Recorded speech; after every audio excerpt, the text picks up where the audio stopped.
Aujourd'hui, nous allons parler d'un projet en particulier et nous allons essayer ensemble de voir, suivant certains détails, est-ce que c'est un scam ou non. Attention, je ne suis pas là pour dire que le SWU token est absolument un scam, un mauvais projet à balancer à la poubelle. Je ne suis pas conseiller financier, vous connaissez la fameuse phrase que tout le monde répète sur internet. Je le prends en exemple, j'égaye mes propos avec quelques exemples. Tu feras ce que tu veux avec ton argent. Je mets en garde le plus grand nombre par rapport à un projet qui, selon moi, ne peut pas fonctionner en société. C'est parti. Prenons quand même quelques minutes pour expliquer un petit peu ce qu'est le projet autour du SWU token, ne pas faire que leur jeter des pierres. À la base, ça se veut d'être dans l'idéologie quelque chose de vraiment positif. Nous avons la possibilité de financer grâce à cette crypto les énergies renouvelables et on en reparlera du coup dans la suite de la vidéo. Ça, c'est quelque chose qui, à premier abord, de prime abord, est quand même positif.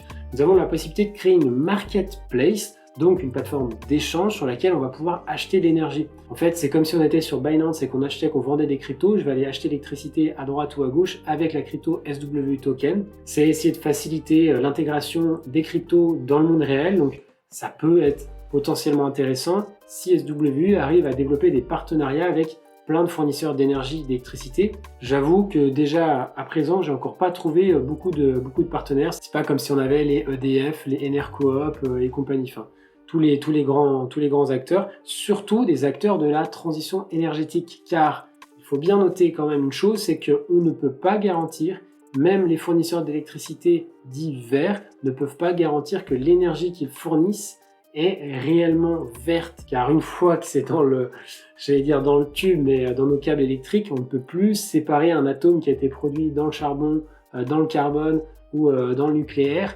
Voilà, c'est quelque chose qu'il faut quand même noter et qui sera compliqué à mettre en place. Et dernier point qui se voudrait être positif, c'est pour ça qu'ils développent la crypto-monnaie. Si elle prend de la valeur, les consommateurs vont pouvoir faire face, on va dire, à la hausse des prix.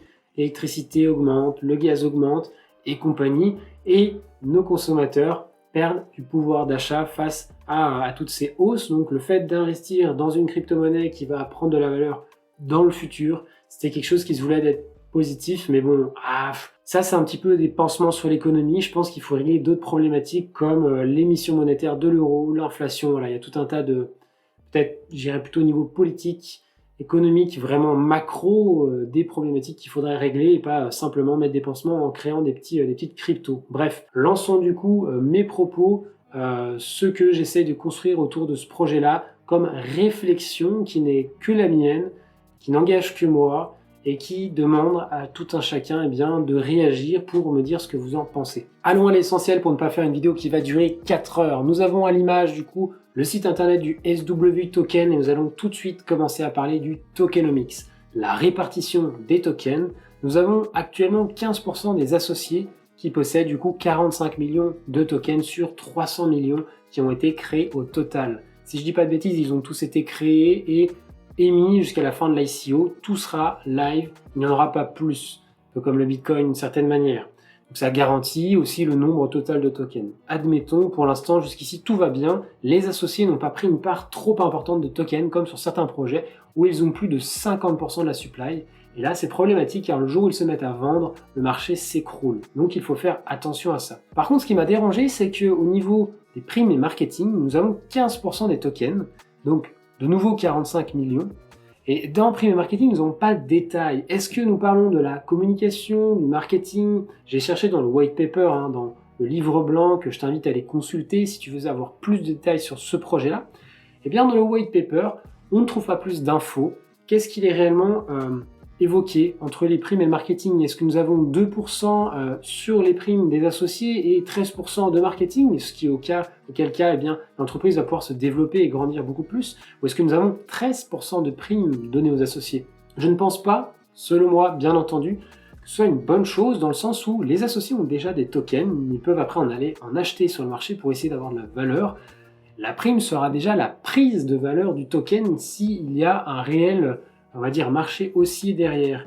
Je trouve ça un petit peu louche d'avoir ce 15% qui cache quelque chose. C'est-à-dire qu'à un moment donné, ils peuvent décider de ne plus faire de publicité pour leur entreprise et de récupérer, de garder un petit peu les tokens pour eux et de les vendre. Et là, on aurait du coup 30% des tokens, du coup, aux associés, aux salariés, à toutes ces personnes qui travaillent. Bref, je ne vais pas m'étendre là-dessus. Il y a 20% sur la réserve. Ça, c'est intéressant pour les aider à réaliser des investissements, des projets futurs. Et j'aimerais aussi avoir plus de détails et lire un petit peu à quoi ils vont servir, créer des nouvelles boutiques, avoir des nouveaux partenariats et ainsi de suite. J'aimerais plus de détails. Et nous avons 50% qui sont octroyés à la vente du coup des tokens en ICO, pré-ICO. Il y a plusieurs rounds et on va voir ça en détail tout de suite. Concentrons-nous sur l'ICO, donc la levée de fonds, l'entreprise chercher à vendre 50% des tokens, 150 millions. Alors, chose positive que je ne peux pas leur reprocher, si tous les tokens ne sont pas émis sur le marché, qui n'ont pas tous pris preneur, et bien tous les tokens qui restent sur ces 50%, ils seront totalement brûlés, ce qui va permettre une rarification de tout ce marché global du SW token. Donc, créer une certaine rarification et le projet après pourra prendre de la valeur. Nous avons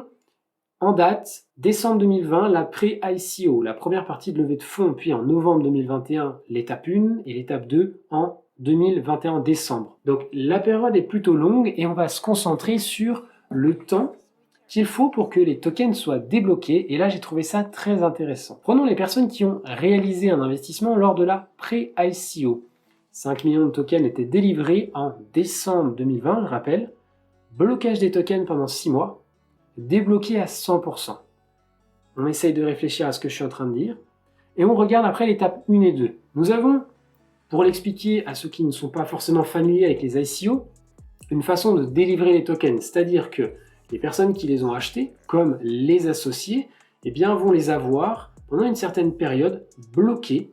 Comme ça, lorsque le token se retrouvera sur les plateformes d'échange, sur Binance, sur Kraken et ainsi de suite, on évitera que tout le monde vende ses tokens en même temps et que le prix s'écroule. Ça permet du coup à l'entreprise de continuer de se développer et d'investir dans de nouveaux projets car le token prend de la valeur. C'est le but de la levée de fonds. Si tout s'écroule, ça n'a pas de sens, ça ne sert à rien et les investisseurs perdent leur argent. Ok, ça se comprend d'une certaine manière. Mais là, ce que je trouve assez dommage, c'est que ceux qui investissent en étape 1 et en étape 2 ont un blocage de 3 mois, déblocage de 25% tous les mois. Sur d'autres projets, on a un déblocage que de 10%, donc on débloque beaucoup plus doucement les tokens, donc les investisseurs peuvent les vendre beaucoup moins sur le marché. Mais surtout, ce qu'il faut noter, c'est que lors de la pré-ICO, les tokens sont débloqués au bout de 6 mois, c'est-à-dire que de décembre 2020 à quelque chose comme, si je dis une bêtise, mai-juin 2021, à ce moment-là, en mai-juin 2021, c'est déjà passé, ils ont déjà récupéré tous les tokens dans leur poche. C'est quoi cette histoire ?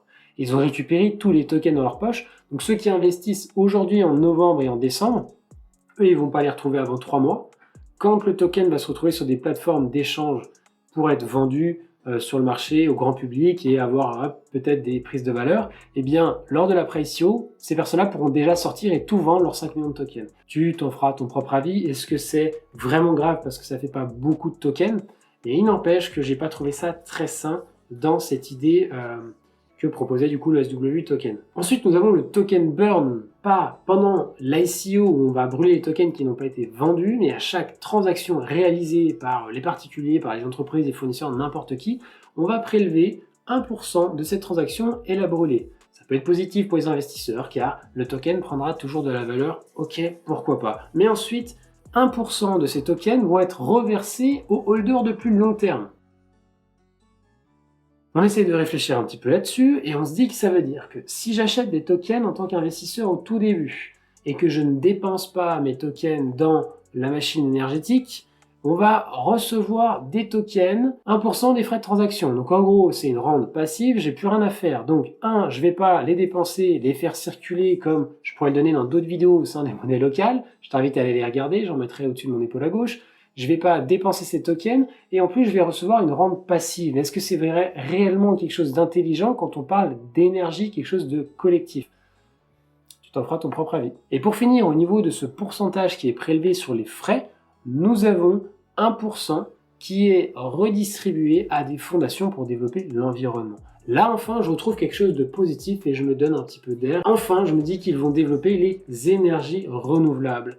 Et après, du coup, je m'amuse à sortir la calculette. Je fais un petit calcul et je me dis que nous avons 300 millions de tokens en circulation vendus sur les marchés après l'ICO à 10 centimes. Si le projet se passe bien, ça peut arriver dans les cryptos, le projet fait x10. Je leur souhaite tout le bonheur du monde. Admettons 1 euro le token, on a 300 millions d'euros on va dire en valeur, en capitalisation du SW token. Ça veut dire qu'il n'y a pas eu de token burn, qu'il n'y a pas eu de token perdu, qu'il n'y a pas eu de ceci, qu'on a bien fait les x10. 300 millions, sinon ce sera moins. Donc admettons 300 millions, que tous les tokens, en une année, ils aient été échangés et passés d'une main à l'autre, on aura 1% de frais sur 300 millions. En gros, ça représenterait quelque chose comme 3 millions. Est-ce qu'avec 3 millions d'euros, on peut acheter une éolienne? Est-ce qu'on peut acheter un parc de panneaux solaires pour plus de 5000 personnes? C'est des choses qu'il faut aussi réfléchir. La réalité, c'est que des éoliennes, ça coûte beaucoup plus cher. Et c'est pas avec 1% des frais sur 300 millions en une année si tout l'argent bouge, sachant qu'on a dit que les holders ne dépenseront pas leurs tokens parce qu'ils vont essayer de jouer sur la rente passive, eh bien, on aura beaucoup moins. On aura peut-être que 2 millions, peut-être que 1 million, peut-être pas grand-chose. Ça va être compliqué de développer les énergies renouvelables avec un tel projet, selon moi. Ensuite, on continue. On va vraiment croire que je suis sur quelque chose d'absolument négatif. Je suis allé chercher au niveau de leur boutique. Sur le site internet, il est marqué que Switch a déjà développé 10 boutiques. Switch a développé le SW token. Donc, chez Switch, 10 boutiques. Ah, j'ai même compté, il y en a 11. Agen, Beauvais, jusqu'à Toulouse, ça fait 11. Et bien, du coup, on va aller en détail, voir un petit peu si ces boutiques existent réellement ou pas. Je vais voir sur Agen, on a un numéro de téléphone, une adresse mail, des horaires et compagnie. Ok, nickel. Agen, c'est parfait. Ben, ceux qui habitent à côté, tant mieux pour vous, vous pourrez aller du coup acheter en SW token. Ensuite, on va à Beauvais. Ce que j'ai pas compris, c'est que là, on ouvre prochainement. Ah, mais ok, c'est vrai, il y a 11 noms de villes et pas 10 boutiques comme c'était spécifié sur le site internet. Donc, on va aller voir les autres. Ça fait 1 sur 11, c'est pas grave. Et là, j'arrive à Belfort, elle ouvre prochainement aussi. Et puis après, on a Bordeaux, elle ouvre. Elle est déjà ouverte. Ok, autant pour moi. Après, on a Chalon-sur-Saône, elle ouvre prochainement. Où sont nos 10 boutiques? Est-ce que les 10 boutiques ont réellement été ouvertes? Eh bien, la réalité, c'est que ce n'est pas... Je te laisse encore une fois t'en faire ta propre idée. Est-ce qu'on est sur quelque chose de vraiment réel ou est-ce qu'en fait, la levée de fonds ne va pas leur permettre de développer les 10 boutiques? Ce que je leur souhaite, ce serait vraiment un beau projet. Mais dans ce cas-là, il faut le dire tout de suite dans l'ICO. Nous faisons une levée de fonds pour financer nos 10 boutiques. Et dans ce cas-là, je te dis, ok, tu as besoin d'argent, je vais peut-être t'en donner. On ne va pas se servir de l'argent des autres pour développer ça, alors que eux ils parlent de développer les énergies renouvelables. C'est quand même incroyable. Ensuite, attention, allons sur leurs réseaux sociaux, sur Twitter et sur Facebook. Tu feras ton propre travail de recherche. Sur Facebook, ils sont entre 10 et 15 000 abonnés. Sur Twitter, ils sont au niveau des 29, voilà, bientôt 29 000 abonnés. Ce n'est pas la représentation massive qu'on peut avoir sur des blockchains comme Ethereum, j'en parle même pas, plus de 3 millions d'abonnés sur Twitter, ou des 800 000 sur Solana ou sur Cardano par exemple.